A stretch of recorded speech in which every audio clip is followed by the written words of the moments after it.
Hi hello welcome back to my channel. ఒక్కోసారి అనిపిస్తుంది నేను ఎంత అదృష్టమంత్రాలనో కదా, ఎంత అందమైన ప్రకృతి ఉన్న పల్లెటూరులో పుట్టడం అనేది నా అదృష్టం అనిపిస్తుంది.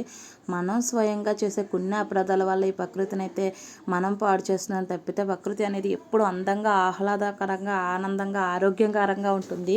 మనకి ఎంతో ఆరోగ్యాన్ని ఇస్తూ, చూడడానికి ఎంతో ఆహ్లాదాన్ని ఇస్తూ, ఎంతో ఆనందంగా ఉంటుంది. మనమే స్వయంగా వాటిని పాడు చేస్తున్నాం, మనమే వాటిని నాశనం చేస్తున్నాం తప్పితే వాటి వల్ల అయితే మనకి ఎప్పుడు బాగానే ఉంటుంది. మనం వాటిని ఏం చెయ్యకపోతే మనకి కూడా ప్రకృతి వల్ల ఎలాంటి హాని జరగదు.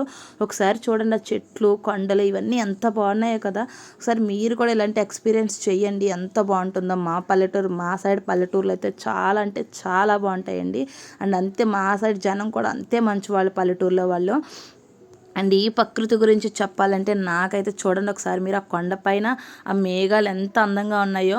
ఆ నల్లగా మేఘాలు పెట్టేసి చినుకులు పడడానికి రెడీగా ఉంది. ఫుల్గా మన మబ్బేసేసి ఉంది, మేఘాలు పట్టేసి ఉన్నాయి, వర్షం రావడానికైతే రెడీగా ఉంది. చూడండి ఆ వ్యూ పాయింట్ చూడండి ఎంత బాగుందో. మన వ్యూ పాయింట్ అది ఇది అని ఎక్కడెక్కడో తిరుగుతున్నాం. మన చుట్టూ మనం ఉండే ఊర్లోనే ఇలాంటి వ్యూ పాయింట్స్ ఉంటాయి. ఒకసారి మీరు కూడా మీ ఊర్లో వ్యూ పాయింట్స్ ఏమున్నాయి అనేది మీరు ఒకసారి చూస్తే చాలా బాగుంటుంది.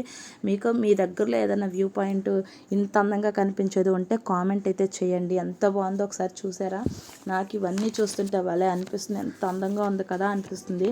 ప్రకృతి ఇచ్చే సవ్వడి, చెట్లు ఇచ్చే గాలి, మనసు ఇచ్చే ఆనందం, ప్రేమ ఇచ్చే అనుబంధం ఇచ్చే ఆప్యాయత ఎంతో విలువైనది. చాలా అంటే చాలా బాగుంటాయి. ఈ దారి కూడా చూసారా ఎంత బాగుందో. ఊహకు అందని ఆనందాలు చిగురుస్తున్న ఈ నేలలో ఊపిరి కూడా ఊయలై విహరిస్తున్న ఈ కాలంలో మనసు కోరే మరో లోకం చూడాలనిపిస్తున్న ఈ వేళలో ప్రకృతి కన్నా గొప్పది ఏదీ లేదు ఈ ధరణిలో. అందుకే ప్రకృతిని కంటికి రెప్పలా కాపాడుకుందాం. ఎందుకంటే తుదిశ్వాస వరకు ప్రకృతి అందాలకు బానిసలమే మనమందరం. చూడండి, ఈ దారి మనం ఎక్కడికో ఊహల్లో, మనం కలలు కంటూ ఊహల్లో ఎక్కడికో వెళ్తున్నాం. ఇది నిజమా, ఊహల్లో నిజంగా ఎక్కడికో వెళ్తున్నామా అనేట్టు ఉంది. ఒక స్వర్గానికి దారిలా ఉంది, అంత బాగుంది. ఎదురుగా చూసుకుంటే ఒక కొండ అందంగా భలే కనిపిస్తుంది. దారి కూడా ఒక స్వర్గానికి తీసుకెళ్లే దారిలాగా, మనం ఊహల్లో ఊహించుకున్న దారిలాగా, మనకి ఎంతో ఆరోగ్యకరంగా ఇచ్చే ఊపిరికి ఊయలగా ఎంతో అందంగా అనిపిస్తుందండి నాకైతే. మన ఆరోగ్యానికి కూడా ఒక నెలలో ఒక్క వీక్ అయినా సరే ఇలాంటి స్వచ్ఛమైన గాలి పీల్చుకోవాలంటే మనమైతే ఇలాంటి పల్లెటూర్లకైతే వచ్చేసాలి, ఇలాంటి ప్రకృతి ఉన్న దానికైతే వచ్చేసాలి. చూడండి, ఇక్కడ ఒక ఏరు ఉంటుంది. ఇది అందరికీ ఆల్మోస్ట్ చాలామందికి ఇది పెట్టానంటే ఆల్మోస్ట్ చాలామందికి తెలుసు. ఇది ఏరు చూసారు కదా. ఏరు కూడా ఎంత బాగా, ఎంత స్వయంగా, ఎంత అందంగా పారుతుందో. ఇక్కడ కూడా చూడండి ఎంత చెత్త. నేను ఇంకా చెత్త అవి వీడియో అయితే తీయలేదు, కానీ మనం స్వయంగా చేసే కొన్ని అపరాధాల వల్ల మన చుట్టూ ఉండే జంతువులకి, పక్షులకి, చెట్లకి, లాస్ట్కి అన్నిటికి మనమే పాడు చేస్తున్నాము. ఈ గుడి చూసారా, మధ్యలో మెయిన్గా ఉంది ఈ టెంపుల్. ఇటో రోడ్డు అటో రోడ్డు 3 జంక్షన్కి మధ్యలో ఉంది ఈ టెంపుల్ అయితే. నాకైతే చాలా బాగా నచ్చేసింది టెంపుల్ అయితే.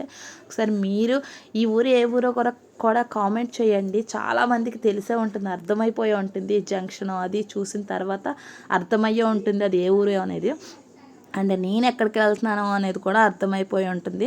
సో నేను ఎక్కడున్నాను, ఎక్కడికి వెళ్తున్నాను అనేది కామెంట్ చేయండి.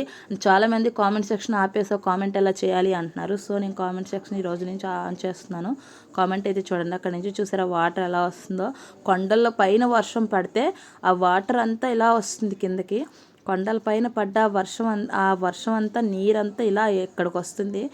ఈ నీరంతా ఇక్కడ నుండి, ఇప్పుడు మనం జలాశయం దగ్గర ఉన్నాం కదా, ఇక్కడ గేట్స్ ఎత్తితే ఇటు సైడ్ నుంచి వస్తుంది, కానీ ఇక్కడైతే గేట్స్ ఎత్తలేదు. నేనైతే ఆ గేట్స్ ఎత్తేరేమో చాలా బాగా వస్తాయి నీరైతే అన్న ఉద్దేశంతో వచ్చాను, కానీ నీరు అయితే వదలకపోయినా చూడండి ఎంత బాగుందో వ్యూ పాయింట్ అయితే. ఇదైతే మీరు డైరెక్ట్గా ఎక్స్పీరియన్స్ చేయాలి. నేను ఇంత గట్టిగా చెప్తున్నానంటే ఒకసారి మీరు కూడా అర్థం చేసుకోండి. డైరెక్ట్గా ఎక్స్పీరియన్స్ చేస్తే అబ్బా ఇంత బాగుందో, ఇన్ని రోజులు ఇంత అందాన్ని మిస్ అయిపోయామా అనిపిస్తుంది. అంత బాగుంది. ఇదైతే జలాశయం, ఏలూరు జలాశయం అని చాలా బాగుంటుందండి. చాలామందికి తెలిసే ఉంటుంది. ఇది నేనైతే సెకండ్ టైము, ఫస్ట్ ఒకసారి వచ్చాను. వీడియో లాస్ట్ వరకు చూడండి, చూసిన వాళ్ళు లైక్ చేయండి, ఛానల్ సబ్స్క్రైబ్ చేయండి. Thank you.